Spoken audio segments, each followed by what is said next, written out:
of the state is directed against its own population. Nearly 8 million people have left the country. The opposition has been systematically suppressed by means of election rigging, legal prosecution, and imprisonment. Venezuela's authoritarian regime makes political work extremely dangerous. As the founder of 𝐷𝐸𝐻, an organization devoted to democratic development, Ms. Machado stood up for free and fair elections more than 20 years ago. As she said, it was a choice of ballots over bullets. In political office and in her service to organizations since then, Ms. Machado has spoken out for judicial independence, human rights, and popular representation.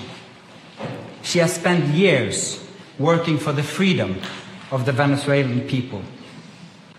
Ahead of the election of 2024, Ms. Machado was the opposition's presidential candidate, but the regime blocked her candidacy. She then backed the representative of a different party, Edmundo González Urrutia, in the election. Hundreds of thousands of volunteers mobilized across political divides. They were trained as election observers to ensure a transparent and fair election. Despite the risk of harassment, arrest, and torture, citizens across the country held watch over the polling stations. They made sure the final tallies were documented before the regime could destroy ballots and lie about the outcome.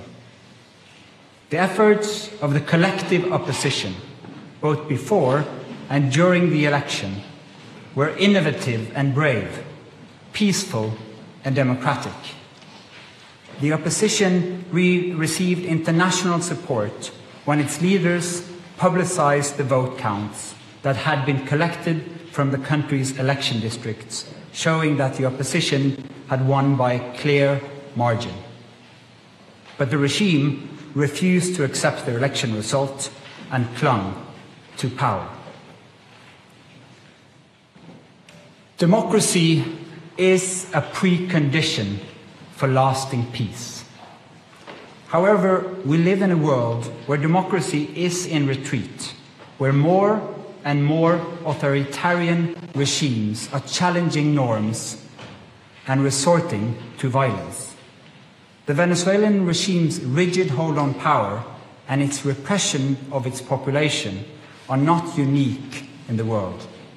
We see the same trends globally. Rule of law abused by those in control, free media silenced, critics imprisoned, and societies pushed towards authoritarian rule and militarization. In 2024, more elections were held than ever before, but fewer and fewer are free and fair. In its long history, the Norwegian Nobel Committee has honored brave women and men who have stood up to repression, who have carried the hope of freedom in prison cells, on the streets, and in public squares, and who have shown by their actions that peaceful resistance can change the world. In the past year, Ms. Machado has been forced to live in hiding.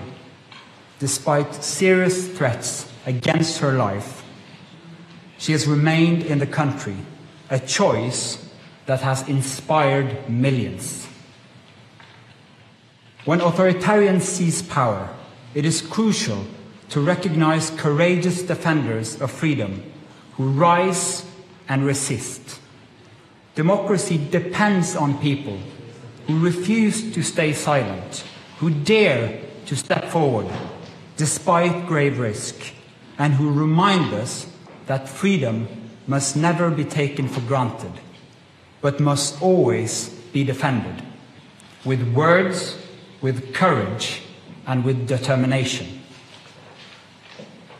Maria Corina Machado meets all the three criteria stated in Alfred Nobel's will for the selection of a Peace Prize. She has brought her country's opposition together. She has never wavered in resisting the militarization of Venezuelan society. She has been steadfast in her support for a peaceful transition to democracy. Maria Corina Machado has shown that the tools of democracy are also the tools of peace. She embodies the hope of a different future, one where the fundamental rights of citizens are protected and their voices are heard. In this future, people will finally be free to live in peace. Thank you. Questions? तकरीब इस वक्त जारी है। आपको बता रहे हैं उनका नोबेल इनाम मारिया कोरिना मचाडो के नाम हुआ और वेनेजुएला में जमहूरियत की जद्दोजहद करने पर नोबेल इनाम मारिया को दिया गया और वेनेजुएला में आज़ादी की जद्दोजहद के लिए मारिया कोरिना का नाम मुंतखब किया गया। उनका नोबेल इनाम मारिया कोरिना मचाडो के नाम हुआ। इस वक्त ये तकरीब ओस्लो में जारी है। नॉर्वेजियन नोबेल इंस्टीट्यूट में इस तकरीब का इनेकाद किया जा रहा है। नोबेल पीस प्राइज़ 2025 कुल इसमें 338 नॉमिनेशंस हैं, जिसमें 244 इंडिविजुअल्स और 94 ऑर्गेनाइजेशंस हैं। Impressive work of the opposition in that country, so that they will still have hope to fight for a freedom, a future of freedom for their country. Congratulations to Maria Corina Machado and the committee on the decision. But during the past months, U.S. President Donald Trump has repeatedly said he deserves the Nobel Peace Prize and he'd like to have it. He even said that it would be an insult to the United States if he doesn't get it. What does as the chairman of the Nobel Peace Prize Committee, think of this, and how has this campaign-like activity by the president and his supporters domestically and internationally affected the deliberations and the thinking in the committee? In the long history of the Nobel Peace Prize, I think this committee have seen any type of campaign, media attention. We receive thousands and thousands of letters.